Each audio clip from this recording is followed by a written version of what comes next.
In professional sports, it's incredibly rare for a player to be permanently banned from competition. So rare in fact that since 1944, the MLB has only ever banned 5 active baseball players in the middle of their careers. Since 1961, the NBA has only ever banned 9, and since 1941, the NFL has never permanently banned a player in the middle of their season.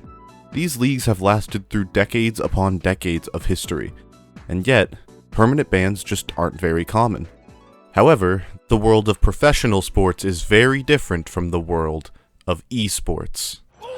Eats a back here, this is big. He recovers. Oh, the tournament winner! And presses forward on the gray stick, and that's the end of EVO 2016. Due to the grassroots policies that a lot of esports communities operate within, players get banned a lot more frequently in esports. This is especially true in the competitive Smash Bros. Community, which has a permanent ban list that looks like this. Yeah. For whatever reason, the Smash community's tolerance for misconduct is lower than basically every other competitive esport, resulting in the longest permanent ban list I've ever seen. But what if I told you that there was a player who's not held to the same standard that all of these players are? A player that's been able to break the rules publicly and get away with it every single time. In a scene where competitors can be permanently banned from making mean comments about someone else, this player has found ways to belittle, lie, and abuse his peers without being punished for it. This player's name is Leffen, and he's mastered the art of breaking the rules and getting away with it. Every single time.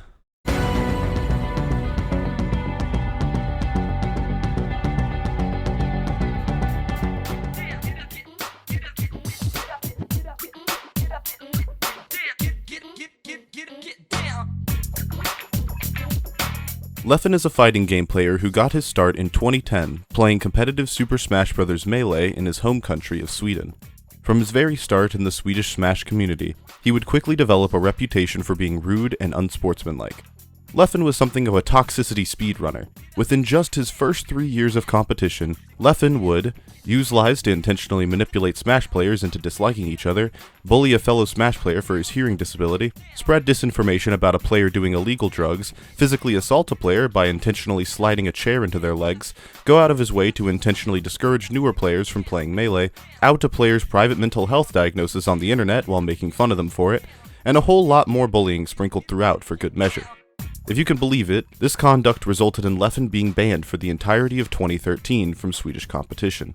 During this period, Leffen would release a public apology for his behavior, a twit longer where the majority of its words are dedicated to Leffen excusing and explaining away his behavior rather than strictly apologizing for it. And when he finally gets to making his apology, Leffen states that he can't apologize for everything he did, simply because he doesn't, quote, remember every little thing he's done. What a guy. While this apology was viewed as genuine at the time of its release, it has since been repeatedly tainted by Leffen himself, who stated a myriad of times that he feels like his ban was unjustified. People know about the evidence.zip, and although I do not think that was deserved, like being banned for it, I do definitely agree that I acted like a fucking jerk, and that I need to do I need to be much better going forward, is what I realized. He's also stated that the only reason his ban was taken seriously was due to Armada's influence on its decision and release. He was the one that posted it, and at that time, everyone was trying to get Armada back, so you did not question Armada at that time. He's also lied about the evidence and testimonies resulting in his ban, saying they were all just forum posts made by fellow Smash player Hacks to blame Leffen for his insomnia. It's worth noting that Hacks' insomnia was a serious mental health problem that Leffen shared publicly without his consent. I suppose some things just never change. However, according to many leaders and authorities in the Smash community, Leffen has changed. He's grown and matured as a person, and is a prime example of what can be done when someone self-reflects on their past mistakes and uses them to become a better human. Let's analyze this claim to see if it holds any water. The first match, Leffen versus hungrybox. And tell me about the set history between these two, Scar. So Leffen versus hbox has actually been, they have had a long rivalry, and it's gotten a bit personal. Leffen frequently tweets about, such and such, like, I can't believe this terrible human being. He doesn't say terrible, player, he says terrible human being. That was a clip taken from winners semifinals of EVO 2018, the biggest Melee tournament to take place in that year. The two commentators calling the event, Scar and Toph, are arguably the two most prolific and well-known commentators in the history of Melee. In this clip, they're openly discussing a direct violation of the Smash Code of Conduct, one committed by Leffen. Violation 2.2.1 of the code states that players engaging in directed and malicious harassment or bullying against another player are committing a Level 2 offense within the Smash community. Prior to this tournament, Leffen had made several tweets, videos, and posts directed at hungrybox, another top player, starting a harassment campaign that would have real effects on his reputation, even to this very day. Despite the supposed severity of this issue, these two commentators are very casually discussing this on the biggest stage during one of the most important matches of the tournament, going as far as to say that these violations are part of why they love Leffen. Leffen's maybe a little bit melodramatic about it, but Maybe a little, but that's what we like about him. Yeah. With that in mind, why are Scar and Toph talking about Leffen's actions so casually in this clip, when said actions are a direct breaking of the rules established by authorities in the Smash community? Well, perhaps Leffen's actions simply don't constitute a violation of the Code of Conduct. Maybe they aren't severe enough to qualify as harassment. After all, the Smash community is a grassroots environment, so maybe they have a higher tolerance than most other communities when it comes to poor player conduct. Though that might have been the case at the time, players like Hacks have since been permanently banned for the same offenses Leffen went unpunished for, so it doesn't make sense that Leffen wouldn't be given the same treatment. Leffen has gotten away with an insane amount of blatant violations against the Code of Conduct. He spread disinformation about his previous ban, as well as lashing out against documentarian Samox for simply recounting what he did to get banned. He's also outed other players' mental health issues without their consent. And he's falsely spread baseless allegations against other players, forcing them to out private and incredibly personal information about themselves in order to prove their innocence. On top of that, Leffen's managed to spread his toxic behavior to communities besides Smash. Yeah, I mean, you just fucking slam your head like a fucking moron on wall assault and then win the entire round. All of this cacophony of toxicity, demonstrates that Leffen has, in fact, not changed in any major capacity since his initial ban in 2013. So why hasn't he been rebanned, or punished at all, by the community he's done the most damage to? Especially when multiple other players have been banned for less than what he's done. How does Leffen keep getting away with it? While I had my own ideas, I wanted a second opinion regarding this incredibly difficult question. So I reached out to a YouTuber named chnicals, who's been covering Leffen's case, as well as similar situations, for years over on his channel. I was able to interview him about why he thinks Leffen is able to get away with so many violations of the Code of Conduct. Here's what he had to say. I got life-size SpongeBob over here. Question was, do you think that Leffen should be banned and Hack should be unbanned? Like, how do you think the status quo should change if you were like arbiter of the Smash community and you could dictate it yourself? Well, first off, I think the way that they apply the Code of Conduct is stupid. I think what they consider to be malicious bullying or harassment is just wrong to begin with. There needs to be a good line between beef and harassment. If it's already been stated, leave me the fuck alone, and then they're finding different ways to contact them, that makes sense.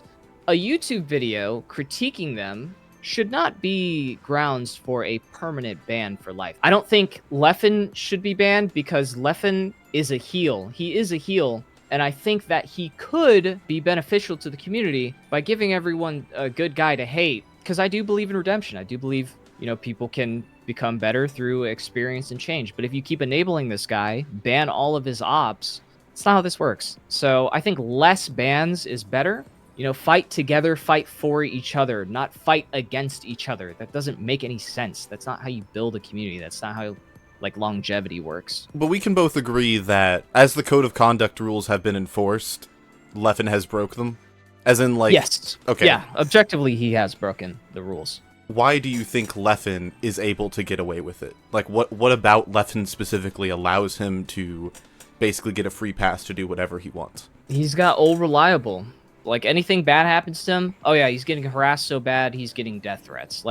Welcome to the fucking internet, dude. So you think it's his victim complex, basically? Yes, he's really good at being a victim. When it looked like Hacks was actually gonna be able to get unbanned and go to Genesis, Leffen posted a complaint about Hacks' tweet where he's apologizing. He deletes it because he lied about the apology by saying that he's never apologized, which doesn't make sense. Then the very next day, says he's dropping out of the biggest Melee tournament of the year because of death threats. He tweeted that, deleted it, and then said he can't go to Big House because of death threats. You think those aren't connected? Do you think his persona as a villain plays into why he gets excused by the community? I think it's actually the opposite. I think it's the fact that everyone assumes that he's reformed after he got banned, which is completely untrue. Like, if you look at the 8 clauses for why he got banned in the first place, he's still making fun of people's, mental struggles, whatever, calling them crazy, bringing up their PTSD, insomnia. He's still disparaging people constantly, putting them down, putting down new players, putting down people in his own fucking chat. Like, chill out, bro. Well, that was basically everything I had to officially ask you. I appreciate it. Thank you. Thank you. Going into this project, I assumed that Leffen's ability to avoid judgment came from his popularity. I thought his status as a top player would give him more lenient judgment from higher-ups, and he's probably friends with many of the authorities who would have to punish him for his infractions. Knowing this, I thought that was the obvious reason for why Leffen had been able to break the rules so flagrantly and get away with it. However, interviewing Tech offered me a unique perspective on how Leffen has been able to circumvent judgment throughout all of his controversies. While his popularity might give him an edge in the court of public opinion, the Smash community leadership often give Leffen a pass because of his ability to play the victim. There's a cycle you can pinpoint nearly every time Leffen does anything controversial, and it goes a little something like this. Step 1. Leffen breaks the rules. Step 2. Someone calls Leffen out for breaking the rules. Usually this is a person with a platform like a YouTuber or top player. Step 3. Leffen acts as if him being called out was somehow an unprovoked attack on his person, usually with claims that people are sending him threats of violence as a result of the person calling them out. Step 4. The person who called out Leffen gets punished in some way, while Leffen gets away with whatever he did to provoke the person initially. This cycle happens every time like clockwork. It happened recently when chnicals released his video about Leffen in 2024. It happened when Hacks released his videos about Leffen in 2021. It happened when hbox called out Leffen for being rude to him on Twitter in 2018. He even tried to do the same thing to Shinkinso in the Guilty Gear community, though it didn't work since Leffen doesn't have the same credibility he does in the world of Smash. In fact, this strategy can really only work in the Smash community, because of the authorities who create an atmosphere that allows someone like Leffen to break the rules and get away with it. You see, the competitive Smash Bros. Scene is in arguably the worst state it's ever been in. While local tournament scenes are doing decently well, the major and super major event circuits are in complete shambles, and the reason for this downfall, I believe, is the same reason why Leffen is allowed to break the rules. Many of the authorities in the Smash scene, the TOs and figureheads who run these events, largely act on impulse without any consistent principles or rulings on anything. The complete lack of professionalism has resulted in outsiders viewing the Smash community as a cesspool of inconsistent people and poorly managed business. And these are the circumstances that facilitate someone like Leffen getting away with acting so maliciously. If the authorities in the Smash community were consistent, even with their implementation of the rules, Leffen would have been indefinitely banned years ago. And yet, he's been allowed to freely play Smash because of the innate favoritism present in the Smash competitive scene, where TOs knowingly permit him to act poorly without any consequence or punishment. Leffen's ability to break the rules is a double-edged sword. On one hand, Leffen has done horrible things to people, leading harassment campaigns against some players while outright slandering others to the applause of a massive audience. He should certainly be punished in some capacity for his behavior, as it should be completely unacceptable for any professional competitor. But on the other hand, the only reason Leffen can do these things is because the authorities in place allow him to act that way. The Smash Code of Conduct may dictate that Leffen has committed several violations, but that only matters if the TOs have the backbone to act on the principles that they've established, a backbone they've shown themselves to lack. In truth, it may be Leffen who breaks the rules, but it's the powers that be who allow him to get away with it.